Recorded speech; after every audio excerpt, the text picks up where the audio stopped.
Hallelujah. बोलिए यीशु मसीह की, बोलिए यीशु मसीह की।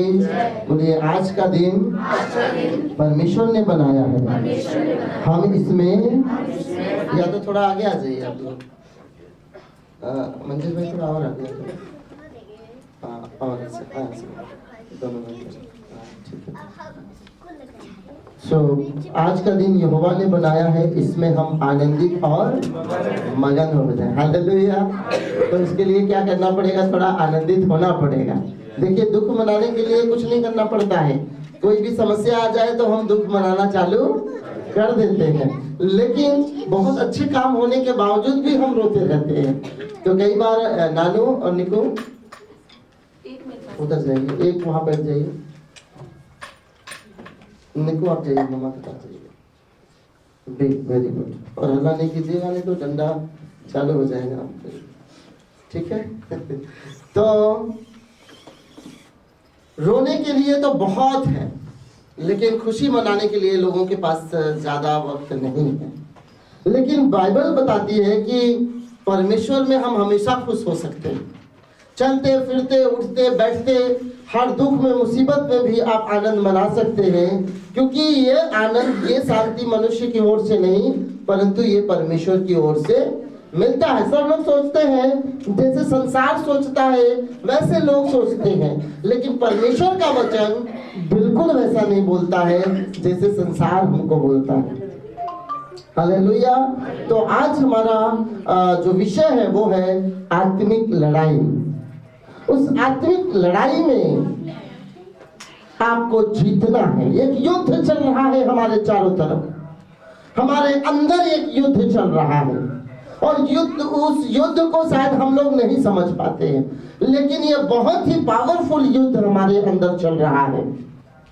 और इस युद्ध में मनुष्य हारता चला जा रहा है, क्योंकि इस युद्ध के तौर तरीके उसको आते नहीं है। ध्यान से सुनिए, हम सब स्ट्रगल कर रहे हैं, सब लड़ रहे हैं, पर तरीका ना होने के चलते लोग हारते चले जा रहे हैं।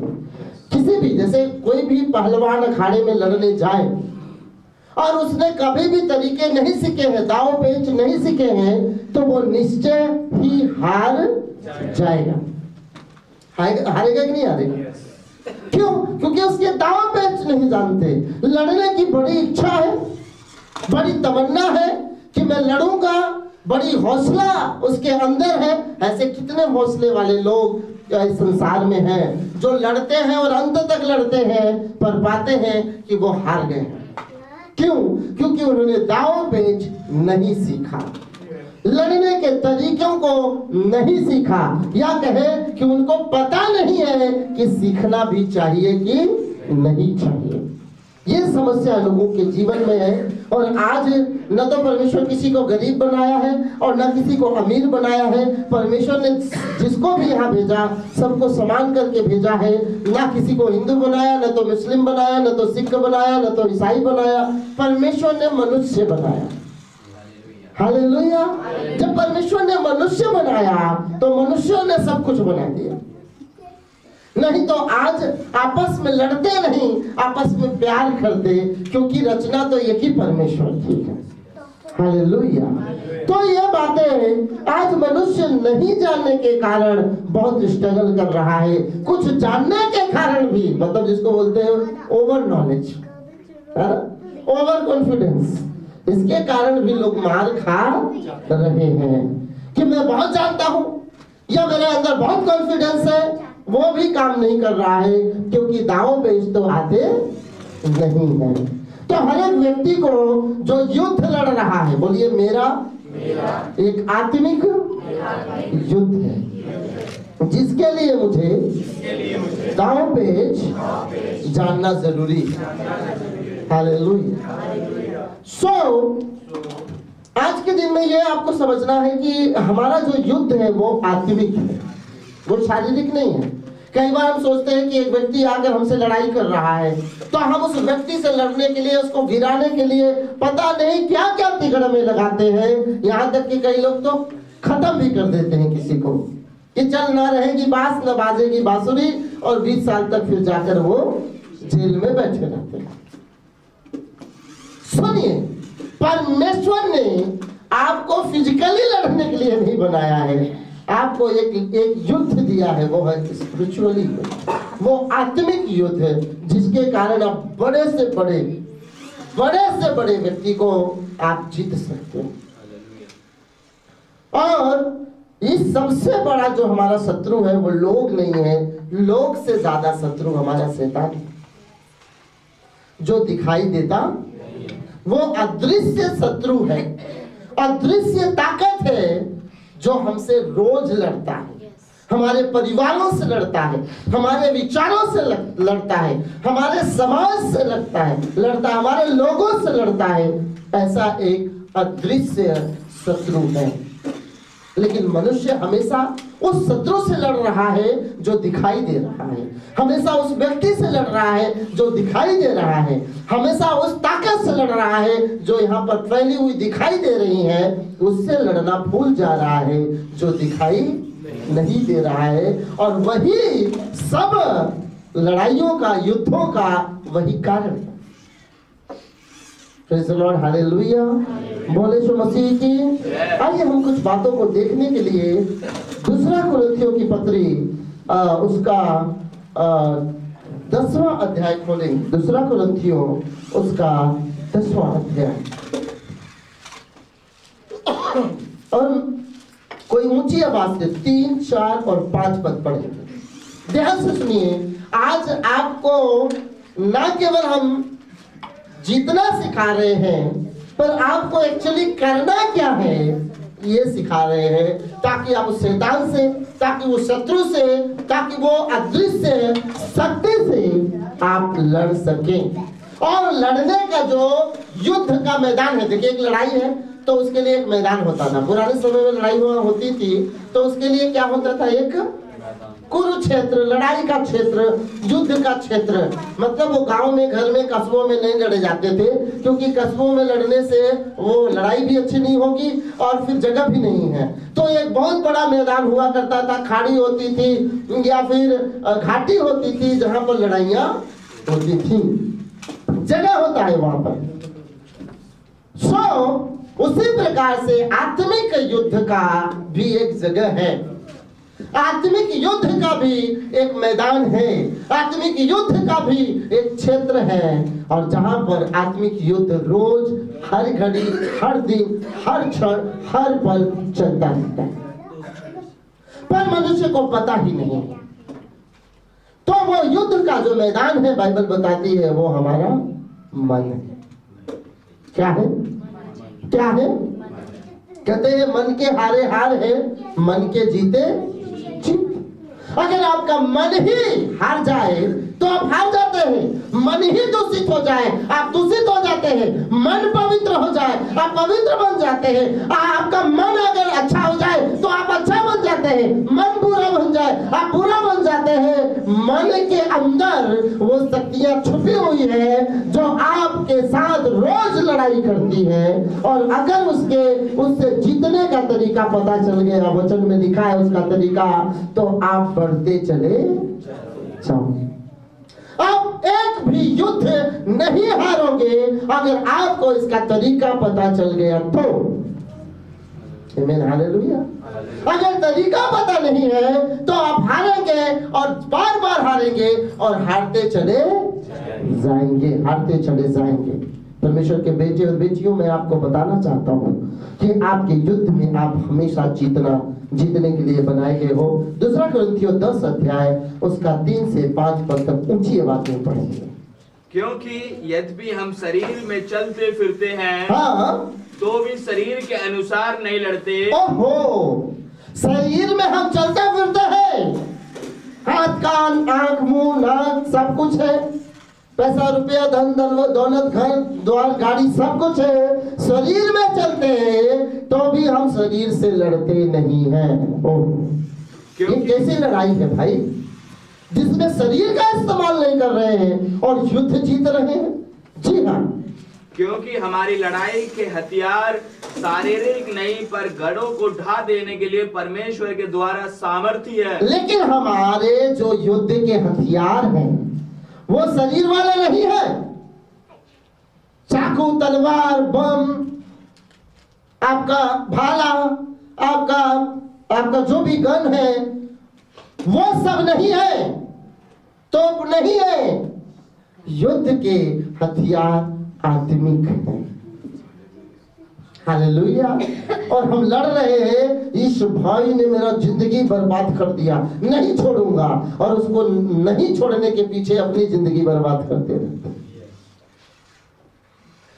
और वो जिंदगी में कूड़ कूड़ कर अपना जीवन बिताते हैं और कुछ ऐसा कर जाते हैं कि सब कुछ गड़बड़ हो जाता है। जैसे कोई किसी से प्यार करता है, लड़के ने धोखा दे दिया या लड़की ने धोखा दे दिया, फिर आप पाते हो न्यूज में कि उसने मार दिया, आप पाते हैं न्यूज में कि उसने मर्डर कर दिया, आप पाते हैं न्यूज में उसने सुपारी देकर मरवा दिया, आप पाते हैं न्यूज में कि ऐसा काम कर दिया क्योंकि उसने धोखा दे दिया, प्यार में धोखा दिया, बिजनेस में धोखा दिया, काम में धोखा दिया, जॉब में धोखा दिया, इसलिए उसको मार दिया या खत्म कर दिया।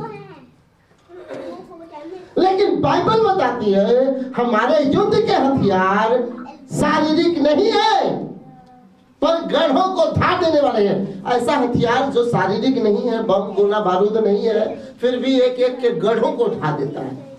हालेलुया। पूरे के पूरे किले को ढा देता है, पूरे के पूरे सल्तनत को ढा देता है, पूरी के पूरी शैतानी ताकतों के गढ़ों को ढा देता है। ऐसा हथियार हमारे पास है। हालेलुया। इसलिए इतिहास गवाह है, मसीही लोग तीर तलवार से नहीं लड़ते हैं, इतिहास गवाह है। लेकिन जब वो लड़े हैं जिस हथियार से, न किसी को घायल किए हैं, न किसी को लहू बहाए हैं, और जब लड़े हैं तो राज्य का राज्य और देश का देश बदल गया है, बदल गया है। मैंने कहा इतिहास उठाकर देख लीजिए। एक शक्ति थी जो उस समय में अपने आप को वर्ल्ड पावर समझती थी, जो रोम था। हालेलुया।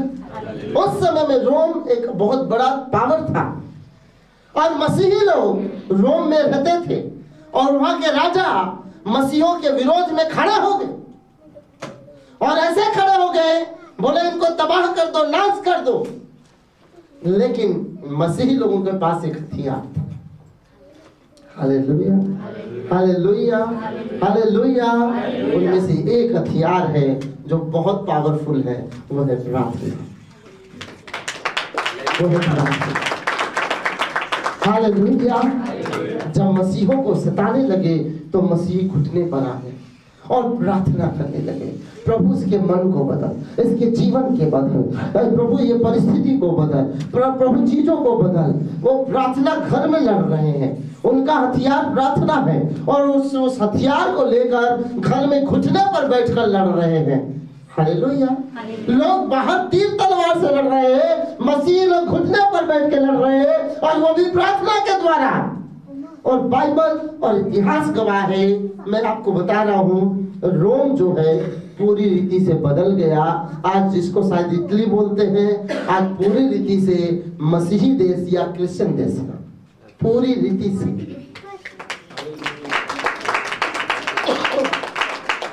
लेकिन एक दिन वही रोम सबसे बड़ा विरोधी था, वो भी मसीहों का, विश्वासियों का सबसे बड़ा विरोधी।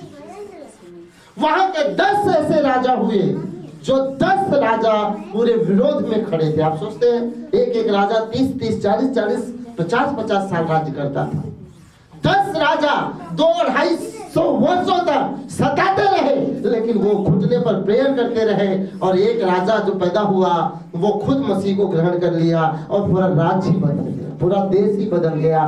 तब से लेकर आज तक बदला हुआ।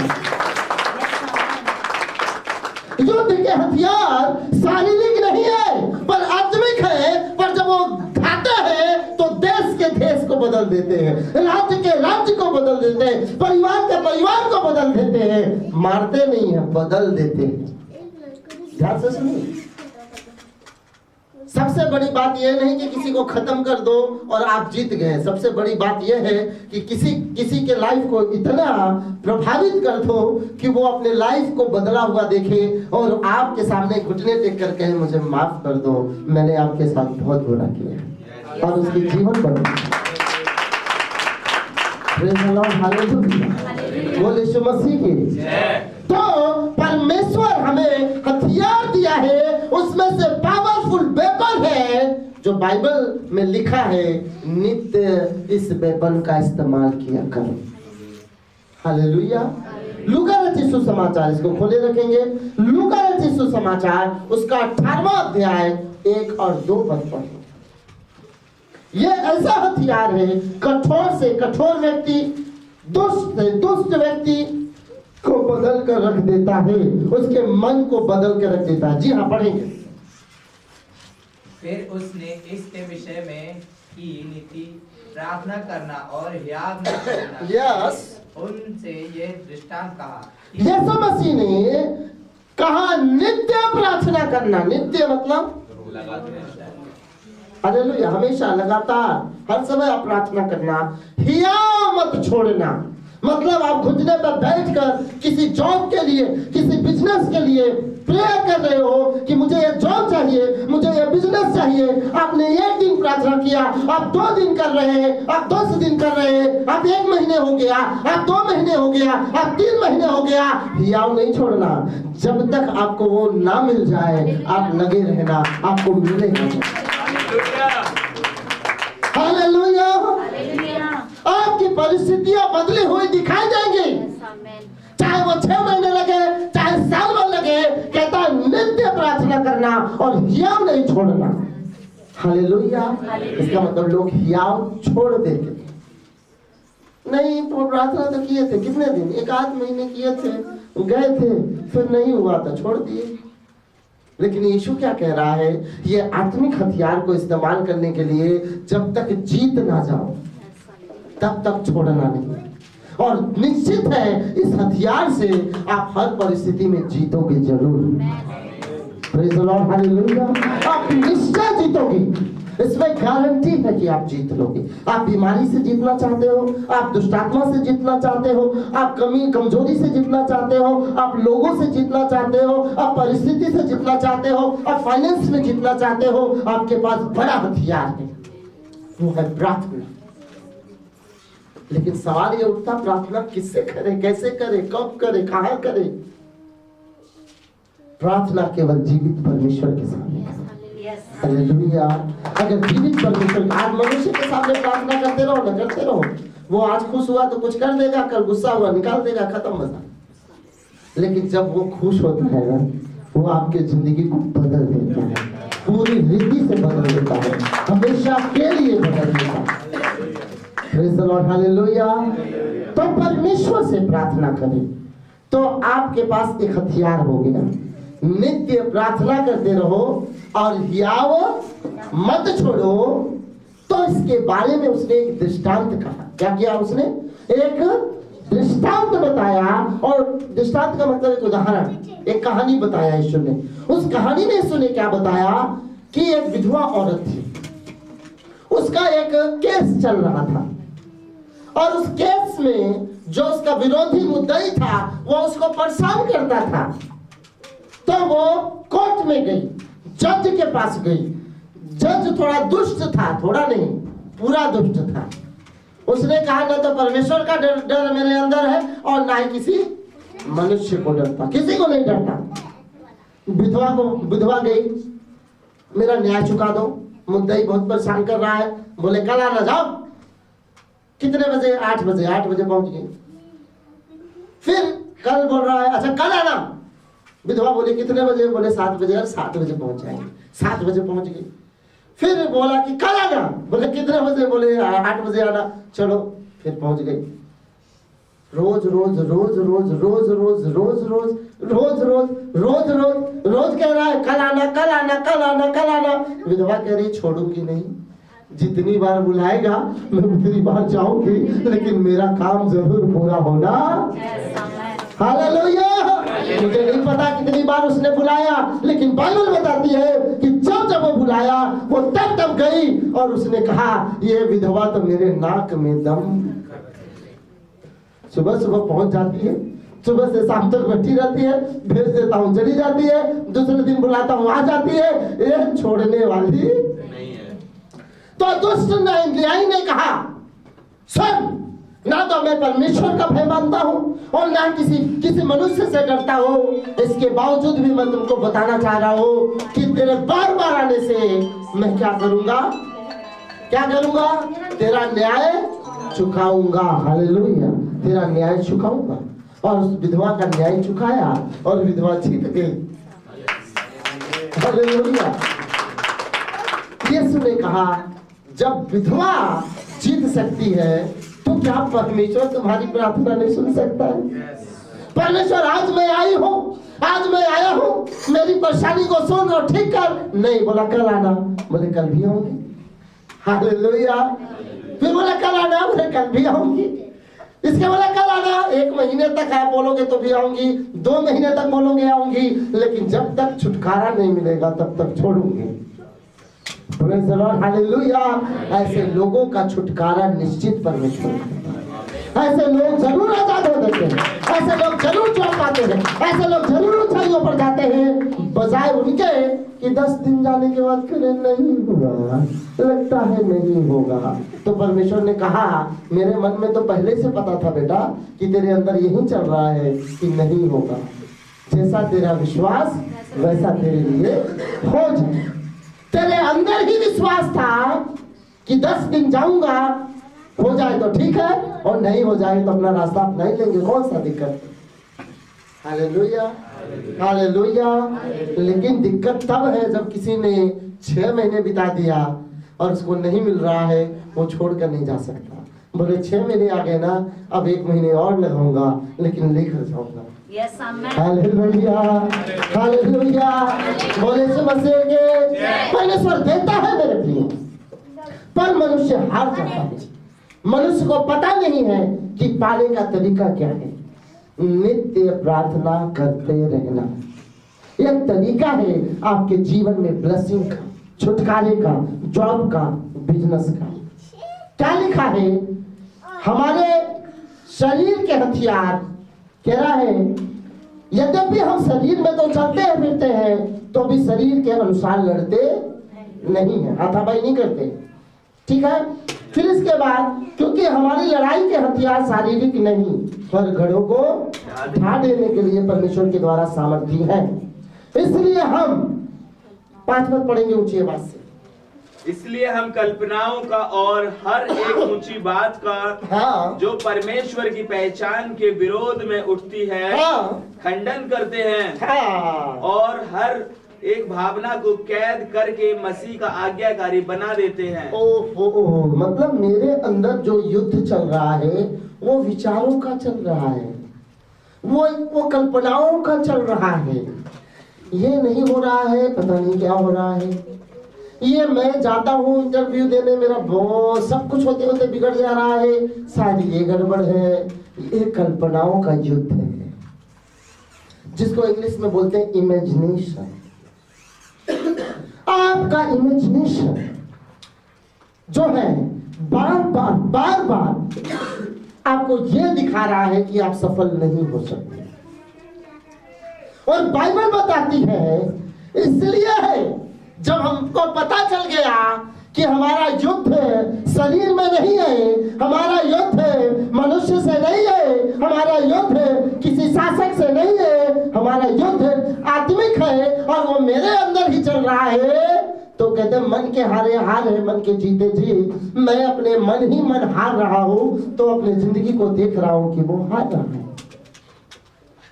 क्योंकि वो विचार, वो कल्पना मुझे हरा रही है, वो विचार, वो कल्पनाएं मुझे गिरा रही हैं, वो विचार, वो कल्पनाएं मुझे जो शिथिल कर दे रही हैं, वो विचार, वो कल्पनाएं हमें कन्विंस कर दे रही हैं कि अब कुछ भी नहीं हो सकता।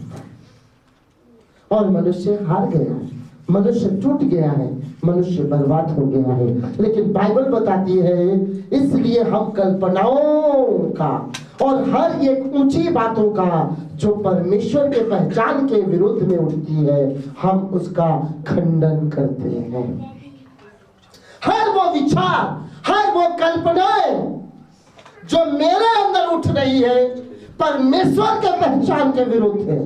परमेश्वर के डिक्शनरी में ना शब्द नहीं है। परमेश्वर के डिक्शनरी में असंभव वर्ड नहीं है, क्योंकि उसके डिक्शनरी में लिखा है कि वो असंभव को संभव कर देता है। हालेलुया। ये किसके डिक्शनरी में लिखा है? ये मनुष्य के डिक्शनरी में लिखा है कि शायद ये असंभव है। बाइबल में एक उदाहरण पाया जाता है जिसका नाम अब्राहम है, और वो व्यक्ति परमेश्वर पर भरोसा करके अपने घर को छोड़कर निकलता है। परमेश्वर कहता है अब्राहम सुन, मैं तुझे संतान दूंगा और इतनी संतान दूंगा कि तू गिन नहीं पाएगा। आकाश के तारागणों को अगर गिन सकता है तो गिन पाएगा, बालू के किनकों को गिन सकता है तो गिन पाएगा, मैं तुझे अनगिनत संतान दूंगा। वो निकल गया विश्वास से अपने घर को छोड़कर। 10 साल हो गया, 15 साल हो गया, 20 साल हो गया, संतान नहीं मिला। बुजुर्ग हो गया, 99 ईयर का हो गया। अब क्या होगा? 99 ईयर में कोई संतान होने वाली है? पत्नी बुजुर्ग हो गई, मानसिक धर्म बंद हो गया है। परमेश्वर आपने तो बोला था कि हमें संतान दोगे, यहाँ तो कुछ नहीं दिखाई दे रहा है, लेकिन फिर भी मैं आपके बात पर विश्वास करता हूँ। फिर भी मैं विश्वास करता हूँ कि आपने कहा है तो आप जरूर करोगे। परमेश्वर के दूत आके, परमेश्वर आके उसको कहने लगे अब्राहम मत डर, अगले ही बसंत ऋतु में सारा के गोद में बेटा होगा। कैसे होगा परमेश्वर? तू छोड़ दे इस बात को। हालेलुया। ये मासिक धर्म कैसे स्टार्ट होगा? छोड़ दे। और छोड़ दे, तू दिमाग मत लगा, मैंने कह दिया है, उस पे भरोसा कर। और नेक्स्ट बसंत ऋतु में सारा ने बेटे को अपने सीने से लगाया, दूध पिलाया। Hallelujah, hallelujah, hallelujah. विचार हमको गिराते हैं, कल्पनाएं हमको गिराती हैं, पर परमेश्वर के डिक्शनरी में असंभव नहीं है। अब्राहम से परमेश्वर ने पूछ दिया, क्या मुझ परमेश्वर को कोई काम कठिन है? क्या मुझ यहोवा परमेश्वर के लिए कोई काम कठिन है? बोले मनुष्य से तो कठिन हो सकता है, पर परमेश्वर से सब कुछ संभव है। Hallelujah, hallelujah, hallelujah. आपके लिए अभी मैं आपको बताऊं, आपके लाइफ में कोई ऐसा काम नहीं है जो असंभव है। परमेश्वर उसको संभव करेगा और आप ब्लेस्ड होंगे, आप उस मुकाम पे पहुंचोगे। जो आपने दर्शन देखे वो पूरे होंगे, जो आपने चाहा वो पूरे होंगे, लेकिन नित्य प्रार्थना में लगे। हालेलुया। कल्पनाओं पर कब्जा पाने के लिए वचन का इस्तेमाल करो। किसका इस्तेमाल करूं?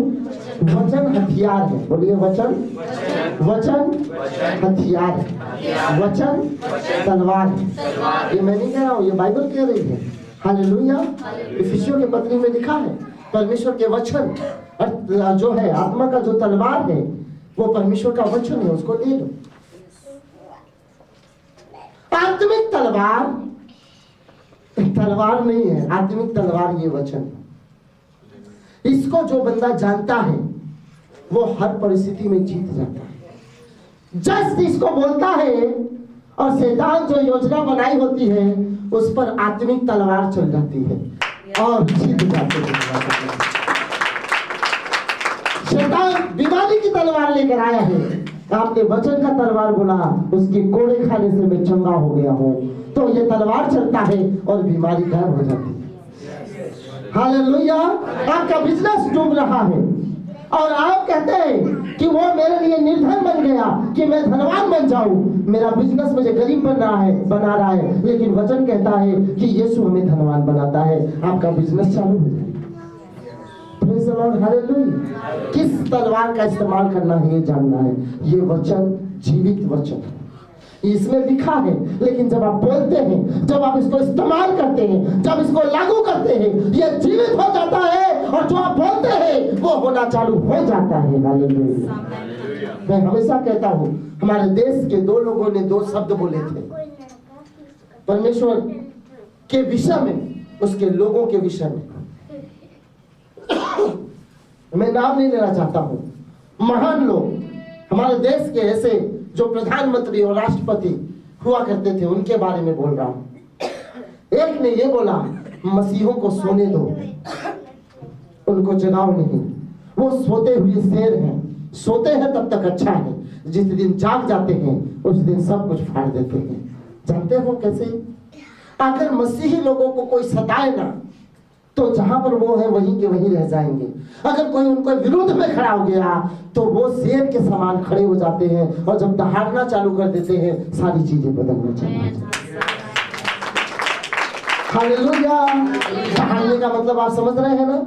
एक हथियार जिसके बारे में मैंने बता दिया, वो घुटने पर आते हैं और दहाड़ते हैं कि ये चीज हो जाए, और होना चालू हो जाती है। दूसरे एक महान व्यक्ति ने कहा, हमारे देश के एक महान व्यक्ति ने बोले कि मसीही लोग खटमल के समान हैं। खटमल नहीं है, ध्यान से सुनिए, खटमल के समान है।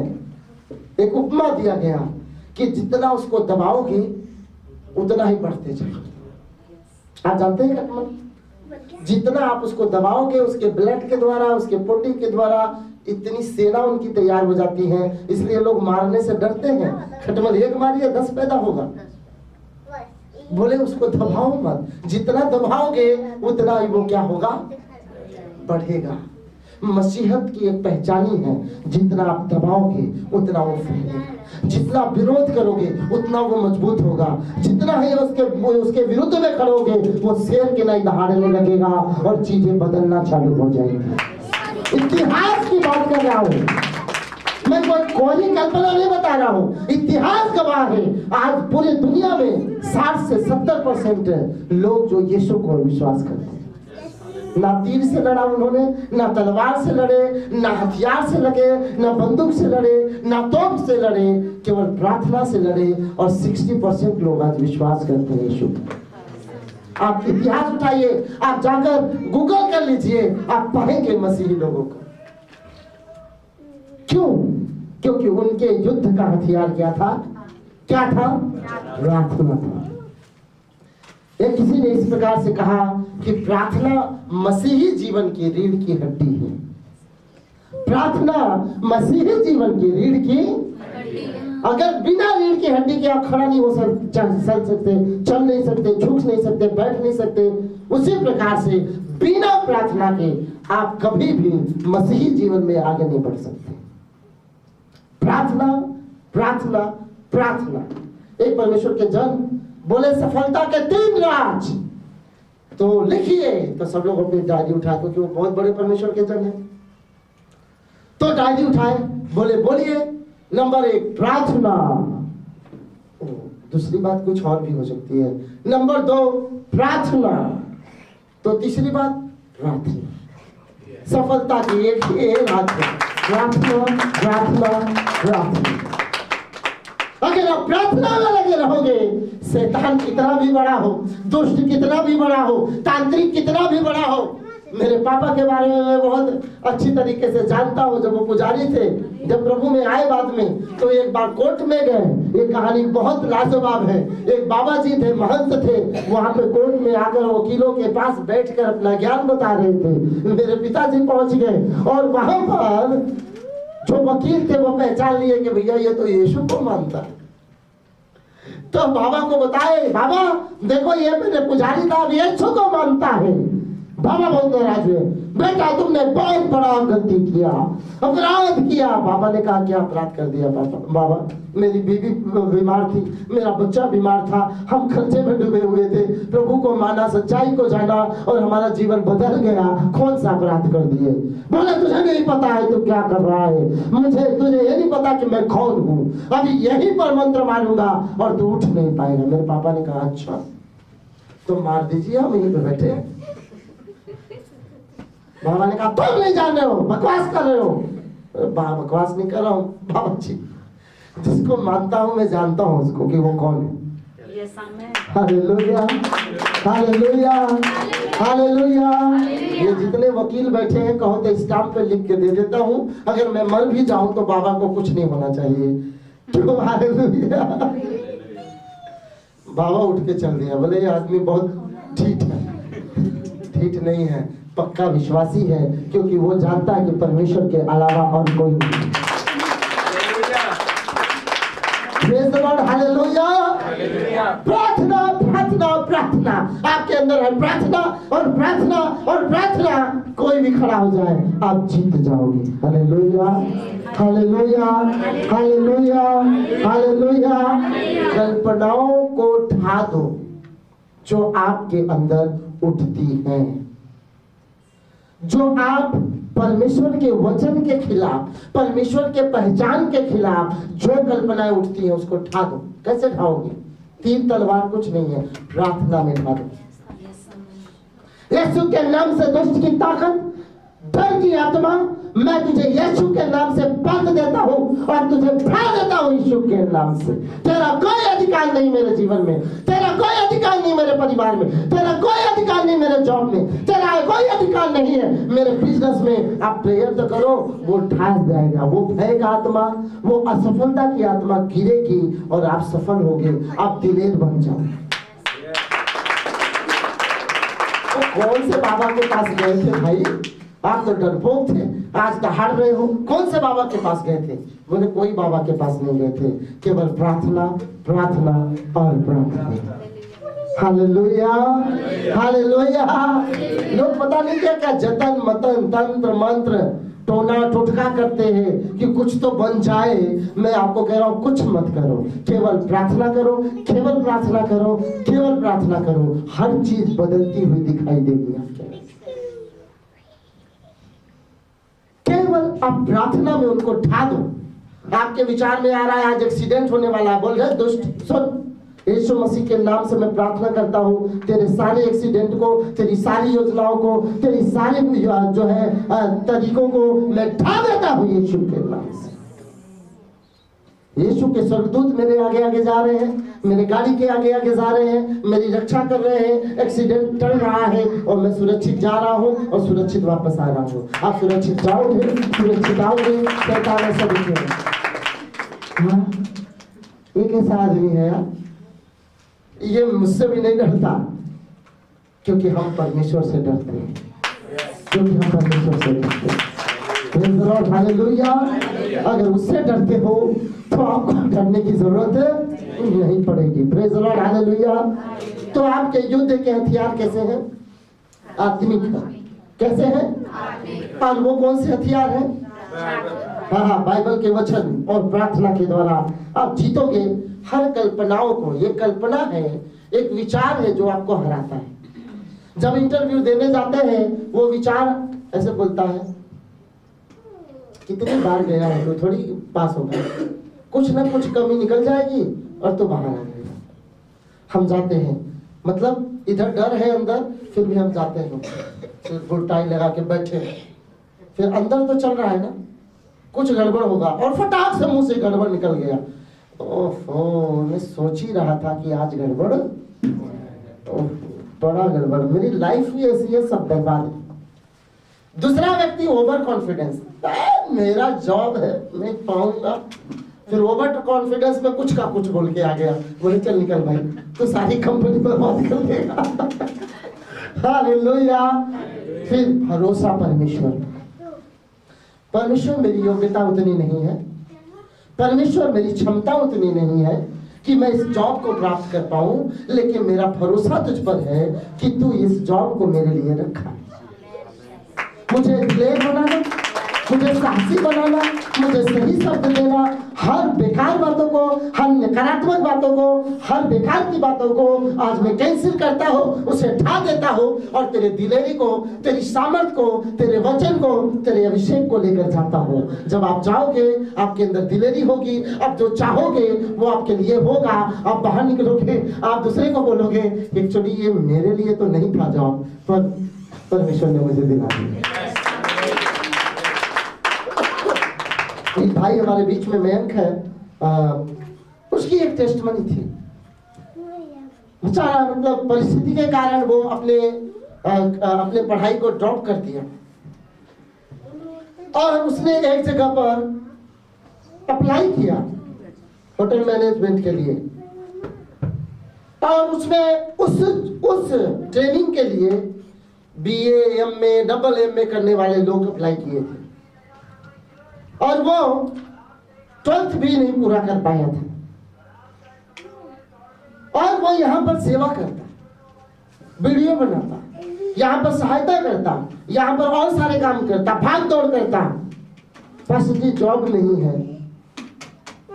प्रार्थना करना।